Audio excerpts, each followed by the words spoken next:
Bismillahirrahmanirrahim. Assalamualaikum warahmatullahi wabarakatuh. Waalaikumsalam. Bismillahirrahmanirrahim. Muhammadin Rasulullah sallallahu alaihi wasallam wa li jami'il mu'minin wa sahabati wa qarabati wa tabi'in wa tabi'it tabi'in wa man tabi'ahum bi ihsanin ila yaumiddin.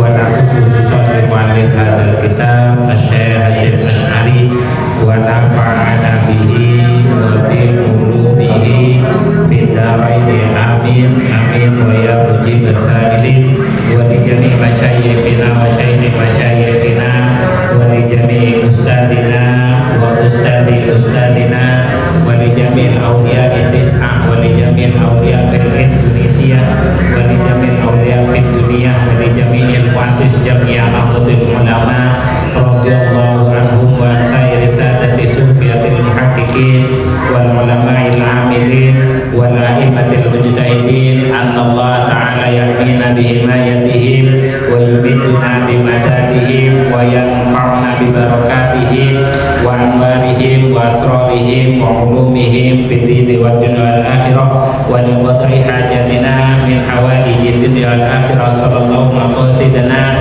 wa yassarallahu umurana umurad dunya wal akhirah. Al-Fatihah. A'udzubillahi minasyaitonir rajim. Bismillahirrahmanirrahim. Alhamdulillahirabbil alamin arrahmanir rahim maliki yaumiddin. Iyyaka na'budu wa iyyaka nasta'in. Ihdinas siratal mustaqim siratal ladzina an'amta 'alaihim ghairil maghdubi 'alaihim waladdallin. Amin. Bismillahirrahmanirrahim. Wal 'asri innal insana lafi khusrin illa alladzina amanu wa 'amilus sholihati wa tawassaw bil haqqi wa tawassaw bis sabr. Alhamdulillah, segala puji bagi Allah yang telah memberikan kekuatan dan kesempatan kepada kita sehingga pada malam hari ini kita masih bisa mengistiqomahkan untuk melaksanakan kegiatan spesial bulan Ramadan di kantor Ranting NU Tempurjo 1 dalam keadaan sehat walafiat tanpa kurang satu apapun. Semoga Allah memberikan kesehatan dan kesempatan kita senantiasa berada di dalam jalan dan amal perbuatan yang senantiasa diridhoi oleh Allah Subhanahu wa taala. Amin. Allahumma amin. Salam serta salam semoga tetap tercurahkan kepada junjungan kita Nabi besar Muhammad sallallahu alaihi wasallam yang kemarin di dalam hadisnya beliau mengajak kepada kita untuk berhati-hati dalam menuntut ilmu dan mencari guru, serta memerintahkan kepada kita untuk tetap membiasakan diri mempertahankan segala sesuatu yang telah dilakukan oleh imam-imam kita, guru kita sebelumnya, dan jangan sering menggunakan pendapat pribadi karena kita, kata Kiai Hasyim Asy'ari, tidak masuk pada kategorinya orang yang memiliki kemampuan untuk memahami Al-Quran dan hadis secara langsung, sehingga sanad keguruan dan berguru itu adalah sesuatu yang sangat dianjurkan di dalam kitab ini yang telah dijelaskan oleh Kiai Hasyim Asy'ari. Baiklah, kita sekarang, kalau kemarin kita membahas banyaknya ilmu yang dicabut oleh Allah serta menjelaskan beberapa hadis di mana pada akhir zaman nanti akan banyak orang-orang yang lebih berpendapat sesuai dengan pemahamannya, tidak lagi berdasarkan kepada pemahaman para ulama sebelumnya, di mana kata hadis itu adalah penyebab utama tercerabutnya manusia atau tercerai-berainya manusia. Dan kelak menjelaskan tentang hadis kelak pada zaman akhir, kata Rasulullah, bahwasanya orang yang sanggup berpegang teguh kepada ajaran yang dibawa oleh Rasulullah dan dipertahankan oleh para sahabat sampai tabi'in ila yaumiddin, bi ihsanin ila yaumiddin, itu hanya orang tertentu saja. Dan fenomena itu sering sudah banyak kita lihat baik di dalam media sosial ataupun di sekeliling kita, di mana di antara kita sendiri sendiri saja itu jarang bisa berlama-lama menekuni kajian kitab yang memang khusus membahas tentang ajaran-ajaran agama yang disampaikan oleh ulama-ulama sebelumnya. Nah, sekarang kita akan masuk pada pembahasan tentang bahaya atau menjelaskan tentang dosa dari orang yang memberikan yang mengerjakan sesuatu yang jelek sehingga pekerjaan itu ditiru oleh orang setelah kita, atau pahala orang yang memberikan contoh yang bagus sehingga pekerjaan bagus itu ditiru oleh orang-orang setelahnya kita.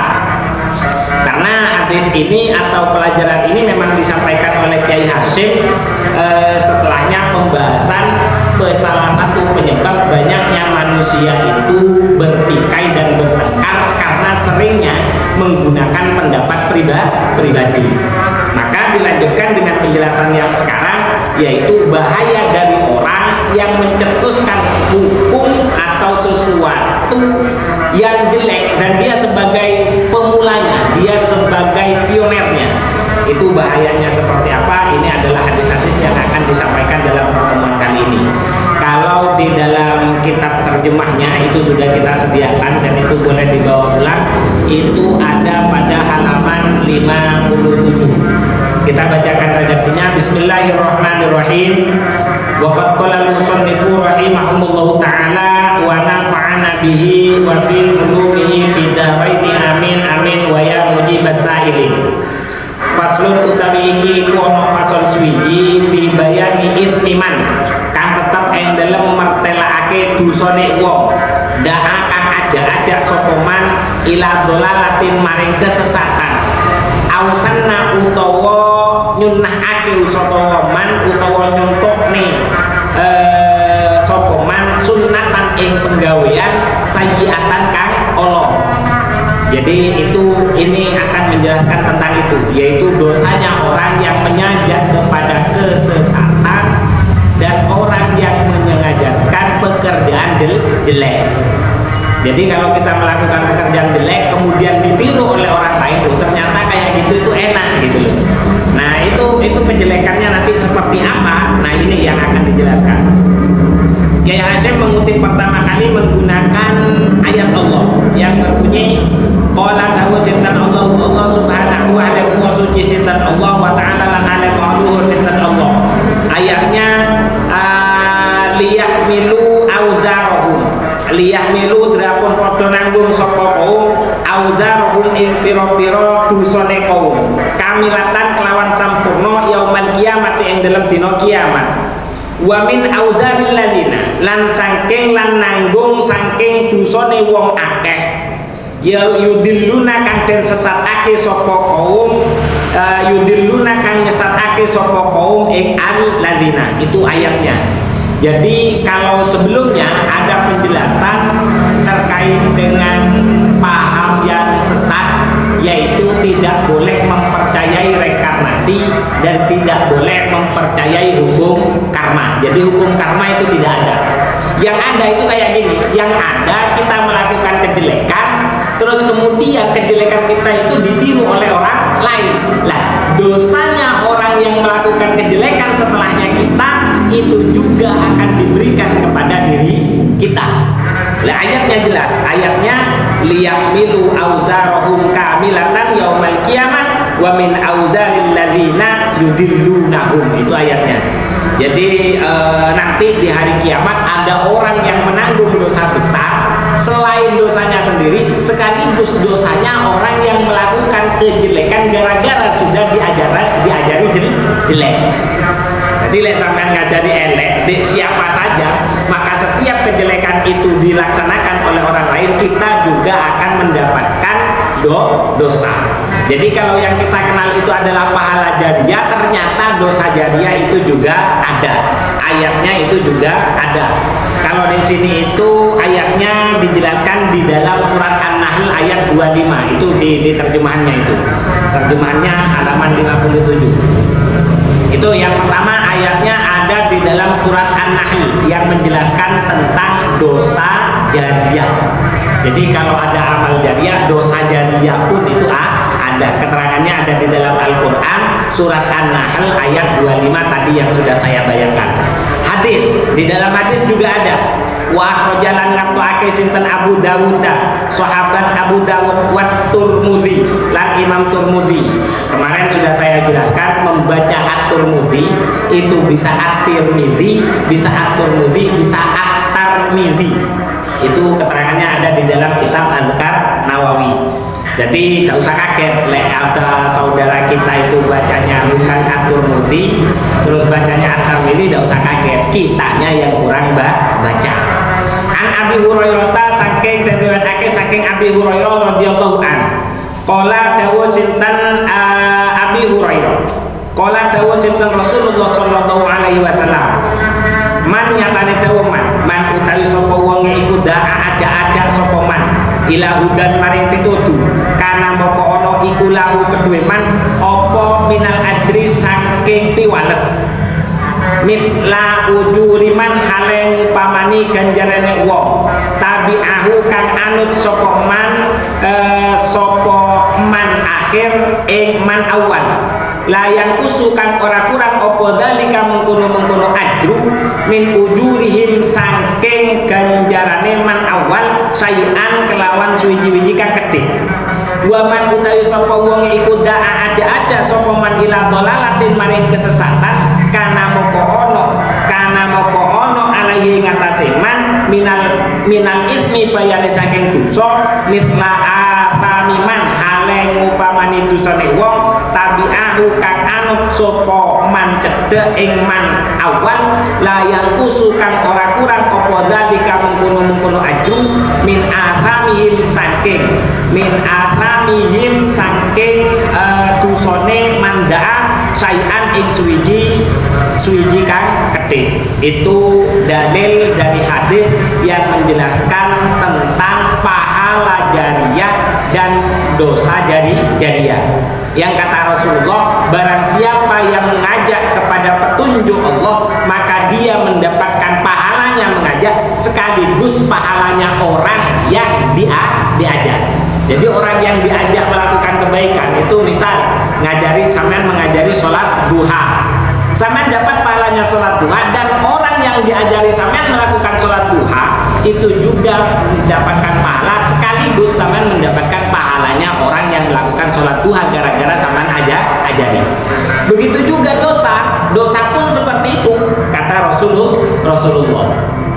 Makanya kalau berbicara dosa pembunuhan, maka yang dapat terus pahalanya dosa pembunuhan yaitu adalah putranya Nabi Adam, yaitu peperangan yang dilakukan antara Qabil dan Habil gitu loh.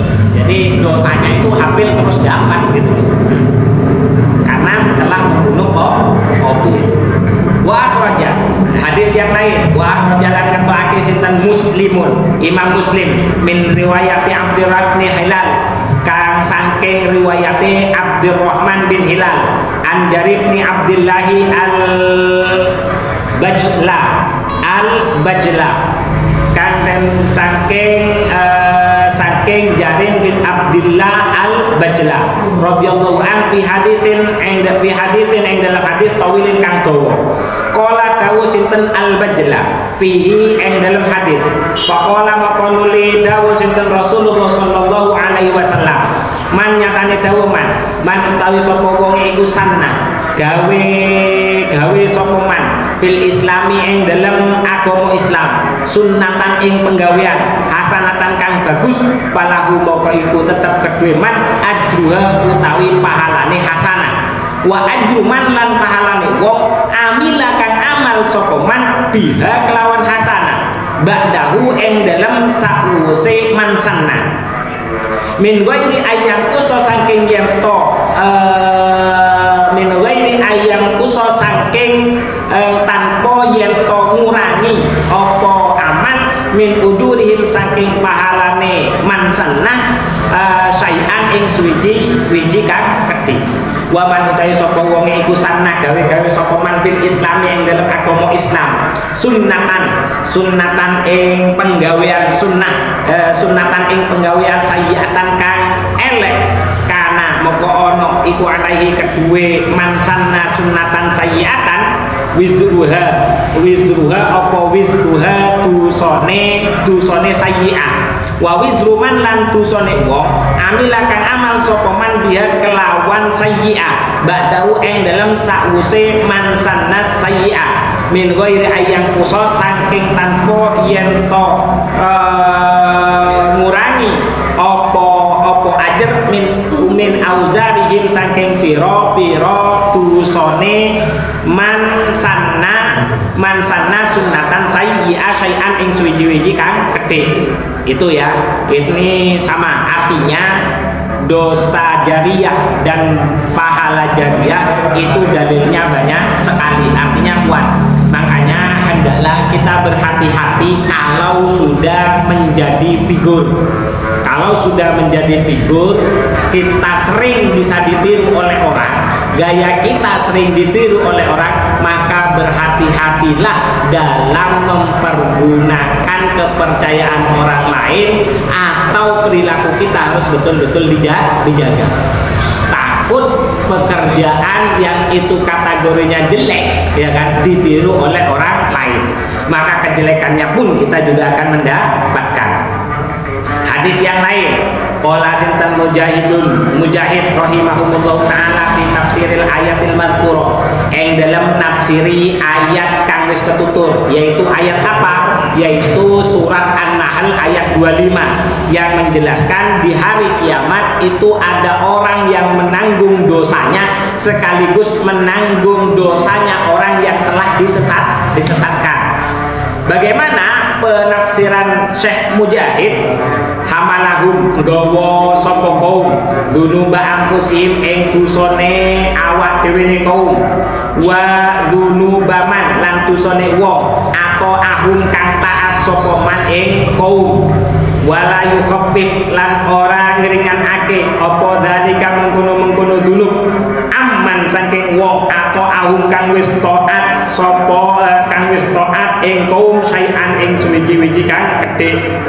Apalagi ini ditujukan kepada seorang pemimpin yang jahat, punya anggota yang jahat, maka dosanya anggota selain dia tanggung juga ditanggungkan kepada pemimpin. Jadi dosanya pemimpin itu double. Tapi begitu juga ketika kebagusan, dia juga sama double. Lanjut riwayat yang lain, warawalan riwayat nasinten at-Tirmidzi Imam at-Tirmidzi an Umar bin Auf saking Umar bin Auf radhiyallahu anhu Nabiya sallallahu alaihi wasallam qol dawuh sinten Kanjeng Nabi man uhyi man utai sapa wonge iku uhyi nguripi sapa man sunnatan ing sunnahe Rasulullah min sunnati bayane saking sunnah ingsun katane Rasulullah kot amitat kan teman-teman mati apa sunnah ba'di ing dalam sawuse ingsun kana moko ono iku lahu kedue man apa minal ajri saking pahala mislaman hale nyupamane pahalane wong amilakan amal sapa man biha kelawan sunnah min ghairi ayang kuso saking tanpa yen to tangking tanpa ngurangi apa dalika mengkono ajru min ujurihim saking pahalane man amila syai'an ing suwiji-wiji kang gedhe wa man utawi sapa wonge iku ibtada'a gawe-gawe sapa man bid'atan ing penggawe bid'ah dolalatan kang sesat latar do kang ora ridho sinten Allah wa rasuluhu lan utusane Gusti Allah kana moko ana iku alaihi ngatasé man apa mislu asamin padane dosa mislu asamiman padane dosane wong amilakan amal sapa man biha kelawan bid'ah layang kusukan ora kurang apa dalika mengkono ismu min auzarin nasi saking dosane menungso syai'an ing suwiji-wiji kang gedhe. Itu dalilnya banyak. Yang terakhir, warwalan dereng riwayat akeh sinten At-Tirmidzi, Imam Tirmidzi an Abi Hurairah saking Abi Hurairah radhiyallahu an. Qala dawu sinten Abi Hurairah, qala dawu Rasulullah sallallahu alaihi wasallam, al-mutamassiku utawi wong kang tetanggenan bisunnati kelawan sunnah ingsun, kata Rasulullah, inda fasadi ummati ing dalem nalikane rusake umatku, lahu moko iku tetep kedue man ajrumi ati syahidin utawi pahalane 1000 wong kang mati syahid. Jadi itu adalah beberapa dalil yang menjelaskan bahwasanya dosa jariyah dan pahala jariyah itu ada. Nah, cuman terakhir ditutup oleh Kyai Hasyim Asy'ari menggunakan riwayatnya Imam Tirmidzi, barang siapa yang senantiasa berpegang teguh kepada sunnahnya Rasulullah pada saat rusaknya umat, maka sama seperti dia memiliki pahalanya orang 100 orang yang mati syahid. Itu pahalanya. Jadi makanya menjaga, tapi sunnah Rasulullah itu banyak, mulai makan pakai 3 tangan, itu sunnahnya Rasulullah. Yo sing gampang ae. Jadi lek sing gampang ikut tiru. Kalau yang mudah itu ditiru, karena pahalanya mempertahankan sunnahnya Rasulullah, gitu kan. Mempertahankan sunnahnya Rasulullah itu sama seperti pahalanya orang yang 100 orang yang mati syahid, gitu loh. Jadi gitu.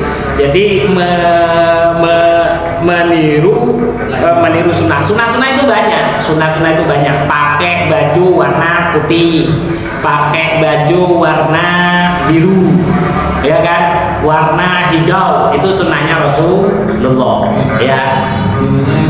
Tapi ya jangan yang mudah-mudah saja, yang kayak menghafalkan Al-Quran, itu ya kan bagian dari yo ikut dilakoni, gitu loh. Tapi insya Allah kita yang ada di sini itu sudah banyak sunnah yang dilakukan oleh Rasulullah. Cuman dalam melaksanakan sunnah, yang pengen saya ingatkan itu, ketika kita sanggup melaksanakan sunnahnya Rasul, jangan merasa sebagai orang yang paling nyunnah, ya. Itu yang nggak enak, gitu. Terus menganggap orang lain itu nggak sunnah. Misal kayak gini, kita ngaji kayak gini. Jadi pada zaman Rasulullah itu kan sudah banyak halaqah kan. Jadi memang pada zamannya Rasulullah, pada zamannya sahabat, ngajinya memang kayak gini, ada halaqah, lingkaran. Kita boleh bersyukur pada saat kita ngaji seperti ini. Cuman ojo sampai awake dhewe merasa lebih baik dibanding orang yang nggak ikut ngaji. Jangan sampai merasa lebih baik. Karena merasa lebih baiknya kita dari orang lain, kita justru sudah terjerumus menjadi umatnya Rasulullah yang tidak baik. Gitu. Nah, karena orang yang tidak ikut ngaji itu bisa jadi punya pekerjaan yang lebih utama. Misal mereka itu masih mencari nafkah untuk keluarganya, itu kan bisa. Loh, itu wajib. Kalau kita itu kan masih tuntutannya kan wajibnya belajar itu adalah belajar sesuatu yang akan dilaksanakan. Kalau ini kan minangka tolabul ilmi. Jadi seperti itu. Itu adalah beberapa penjelasan terkait dengan pahala jariyah dan dosa jariyah. Kenapa kok dijelaskan seperti ini? Ya karena kemarin pada bab kemarin Kanjeng Nabi itu Kyai Hasyim menjelaskan tentang rusaknya pada zaman terakhir itu karena banyaknya orang yang berpendapat dengan pendapatnya pribadi, tidak menggunakan pendapatnya para ulama-ulama terdahulu, sehingga pekerjaannya itu merupakan pekerjaan yang berbeda dari pekerjaan sebelumnya. Makanya pada pelajaran kemarin, ya kan, pada saat kita ngaji kemarin, saya mengatakan itu kan kayak gini, kita itu kadang banyak melakukan kegiatan yang mulai dari dulu itu tidak terlalu banyak dilakukan, tapi justru sekarang itu digembor-gemborkan. Salah satu contohnya adalah sholawatan, ya kan? Sholawatan kita itu sekarang pindahnya ke lapangan, pindahnya ke trotoar. Dulu sholawatan kita itu ada di musola dan itu dilakukan setiap minggu. Kita malah lebih getol kepada sesuatu yang baru dan itu belum tentu baik, meninggalkan sesuatu yang sudah lama yang dengan jelas itu sudah tampak kebaikannya. Itu loh. Nah, kadang kita ngaji seperti ini tidak maunya ngaji pakai media sosial. Padahal mulai dari dulu udah ada gitu loh. Dan sehingga kata Rasulullah berikutnya Kyai Hasyim Asy'ari itu menjelaskan hal-hal yang seperti ini. Hendaklah kita tetap mempertahankan apa yang telah dilaksanakan para ulama kita sebelumnya, para kiai-kiai sebelumnya. Kalau memang itu baik, usahakan untuk bisa dipertahankan dan jangan pernah menggunakan tradisi atau gaya-gaya baru yang itu belum ketemu kebaikannya. Karena takut kita masuk pada kategorinya man sanna sunnatan sayyi'atan. Takut kita masuk pada hadis kita sudah mengajari orang perilaku atau perbuatan yang justru itu perbuatan tidak diridhoi oleh Allah Subhanahu wa taala. Kalau itu ditiru terus ya sudah wis. Wallahu a'lam, kita akan terus dapat pahala, dapat dosanya itu. Nah, begitu juga kalau baik. Itu pembahasan yang kita baca pada malam hari ini. Sampai di sini mungkin ada pertanyaan? Kalau tidak ada, insya Allah besok kita akan masuk pada pembahasan umatnya Rasulullah yang akan terpecah belah. Jadi tidak usah kaget kalau kita banyak melihat sekte-sekte atau paham-paham yang lain, karena insya Allah besok kita akan membahas tentang umatnya Rasulullah yang terpecah belah. Lalu umat siapa? Dari sekian banyak umat itu hanya satu, yaitu Ahlus Sunnah wal Jamaah. Siapa Ahlus Sunnah wal Jamaah? Insya Allah pada pertemuan yang akan datang akan kita bahas tentang hal itu di dalam fasal yang berbeda. Itu saja yang bisa saya sampaikan dalam kesempatan kali ini. Kurang lebihnya saya mohon maaf. Kita tutup pertemuan kali ini dengan pembacaan suratil Fatihah, surah Al-Asri, doa Wadul Ilmi, dan doa kafaratul majlis.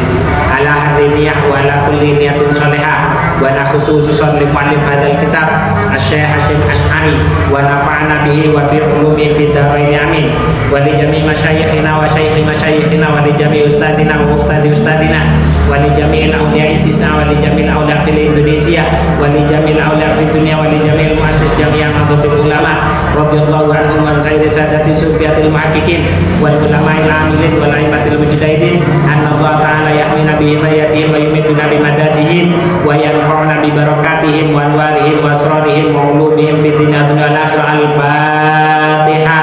A'udzubillahi minasyaitonir rajim. Bismillahirrahmanirrahim. Alhamdulillahirabbil alamin arrahmanir rahim maliki yaumiddin. Iyyaka na'budu wa iyyaka nasta'in. Ihdinas siratal mustaqim. Siratal ladzina an'amta 'alaihim ghairil maghdubi 'alaihim waladdallin. Amin.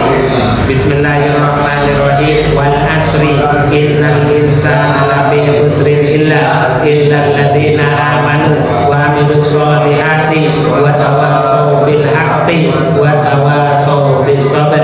Bismillahirrahmanirrahim. Allahumma inni istauda'tuka ma 'allamtanihi fardhu ilayya inda hajati ilaihi. Subhanakallahumma wa bihamdika asyhadu an la ilaha illa anta astaghfiruka wa atubu